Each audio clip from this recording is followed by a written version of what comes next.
Hey guys, this is Simanjan and welcome to today's video. तो यार आज की वीडियो में मैं बस छोटी सी एनालिसिस प्रेजेंट करना चाहूंगा ऑफ एसीसी।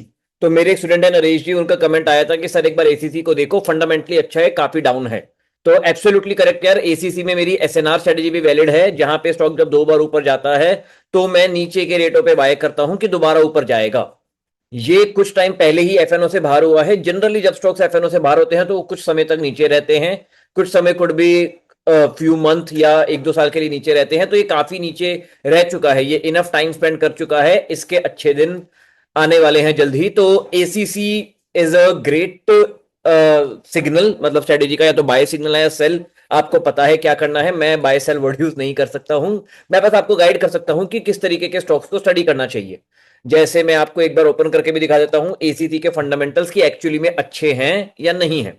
तो आरओसी 11% के अराउंड है, 28,000 करोड़ की कंपनी है। मेरे लिए जो चीजें मैटर करती हैं वो ये है, कंपनी का करंट पी रेशियो मीडियम से नीचे है कंपनी के profit and sales close to all time high पे या बढ़ रहे हैं। तो यहां पे हम चेक कर लेते हैं, कंपनी के सेल्स एकदम ऑल टाइम हाई पे है, कंपनी के प्रॉफिट्स थोड़े बहुत डगमगाए हुए हैं but they are also close to all time high. एक चीज जो दिक्कत मेरे को लग रही है यार, सिर्फ 1% टैक्स पे कर रही है, गलत बात है। मैं बहुत ज्यादा टैक्स पे करता हूं, मैं और हमारे देश का मिडिल क्लास बहुत ज्यादा टैक्स पे करता है। लेकिन अंबानी अडानी की बात आती है तो मोदी जी टैक्स की छूट दे देते हैं इन्हें। आप देखो ये 1% टैक्स किसी भी एंगल से जस्टिफाइड नहीं है। बट या कैलकुलेशन में कई सारी चीजें होती हैं, क्या पता इन्होंने पास्ट में टैक्स पे किया हो ज्यादा, जिसका डेफर्ड टैक्स एसेट क्रिएट हो जाते हैं, वो सब चीजें क्रिएट होती है, क्या पता उसका बेनिफिट मिला हो, दैट इज अ पॉसिबिलिटी। तो उसके बारे में मेरे को डिटेल में नहीं पता है, but all in all sales profit all time high पे है, कंपनी सही कर रही है। मार्च के क्वार्टरली रिजल्ट्स भी ऑल टाइम हाई पे थे। अब यहां पे एक चीज बोली जाती है, सर लेकिन प्रॉफिट में डिप आया है। नहीं, एक बार ध्यान से देखो अदर इनकम। तो यहां पे जो ये बिफोर टैक्स 882 करोड़ की इनकम थी, इसमें से 135 के अराउंड करोड़ की तो अदर इनकम थी। तो इनकी वो नेगेटिव हो गई है, जो भी एक्सेप्शनल आइटम थे दिस वाज वन टाइम, जो बार बार नहीं आ रहे हैं। बाकी ऑल इन ऑल थोड़ा सा डिप आया है, दैट आई टोटली एग्री। लेकिन ठीक है यार, मतलब कंपनीज थोड़ी बहुत वोलेटाइल रहती हैं प्रॉफिट्स एंड लॉसेस के मामले में, एंड इवेंचुअली फिर रिकवर कर लेती हैं। तो from a fundamental point of view मेरे को कुछ खास कमी नहीं दिख रही है। मैं इसको सॉलिड 100 स्कोर नहीं दूंगा। अगर मैं एक हेमंत फंडामेंटल स्कोर की बात करूं तो इट वुड बी 75 के आसपास स्कोर दूंगा मैं 100 में से, क्योंकि प्रॉफिट में थोड़ा बहुत डिप आया है, डॉट ऑल टाइम हाई पे नहीं है, इट इज ट्रू। लेकिन इतना भी डिप नहीं आया कि स्टॉक प्राइस में, कितने का डिप आ चुका है स्टॉक प्राइस में, 50% का डिप आ जाए। मतलब प्रॉफिट इतने भी खराब नहीं हुए हैं कि स्टॉक प्राइस 50% गिर जाए। तो देखो, फंडामेंटल और स्टॉक प्राइस में हमेशा एक रेस लगी रहती है।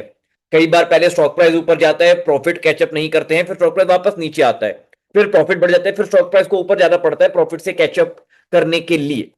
तो from that point of view volatility इसमें हमेशा से ही रही है, इट्स क्वाइट वॉलेटाइल स्टॉक, 30-40% की वॉलेटिलिटी रही है, लेकिन करंट मार्केट सिनेरियो में थोड़ा ज्यादा डाउन हो गया है।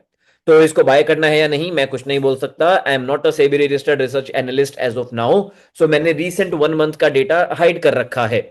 मैं किस तरीके से काम करता हूं, बड़ी सी रेंज में कंपनी जब डांस करती है तो मैं नीचे की रेंज में बाय करने की कोशिश करता हूं, सो दैट मैं बड़ा पैसा बना पाऊं। अगर सोनाकॉम्स की बात करें, सोनाकॉम्स भी कंपनी है जो इसी फंडामेंटल, इसी लॉजिक पे मैंने कुछ टाइम पहले ली थी। मैं कुछ नहीं बता रहा हूं, मैं बस रीसेंट चार्ट दिखा के आपको एक चीज दिखा रहा हूं। अगर अगर मेरे को नहीं पता मैंने ली थी, मुझे नहीं पता मैंने ली या नहीं ली, आपको भी नहीं पता, वीडियो जाके देख लेना है या नहीं है। अगर यहां पे ली होती, अगर, तो टारगेट आ चुका है। मेरे को नहीं पता मैंने लिया नहीं, आपको नहीं पता मैंने लिया नहीं, go and study. Similarly Grindwell करके भी एक कंपनी है, ग्राइंडवेल नॉर्टन, मुझे नहीं पता मैंने लिया नहीं या आपने लिया नहीं, ऑल्दो मैंने क्लासेस में कई बार डिस्कस किया है। अगर कोई स्टूडेंट मेरे को फॉलो कर रहा है और उसने ग्राइंडवेल नीचे के रेटों पे ली है एज पर एसएनआर स्ट्रेटेजी, अगर ली है तो इसका भी टारगेट आ चुका है। अब क्योंकि इनका टारगेट आ चुका है, इनके भी प्रॉफिट ऑल टाइम हाई पे थे, इनके भी सेल्स ऑल टाइम हाई पे थे, एसीसी का भी सेम हाल है, तो सूनर और लेटर एसीसी को भी टारगेट पे जाना पड़ेगा।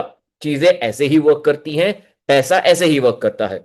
सो I would like to give a shout out, thank you Naresh ji for commenting this amazing stock. मुझे अपने मेंबर्स से, मुझे अपने स्टूडेंट से यही उम्मीद है, आप इस तरीके से सीखो, आपको स्टॉक मार्केट में बड़ा पैसा बनाने से, अमीर बनने से कोई नहीं रोक सकता।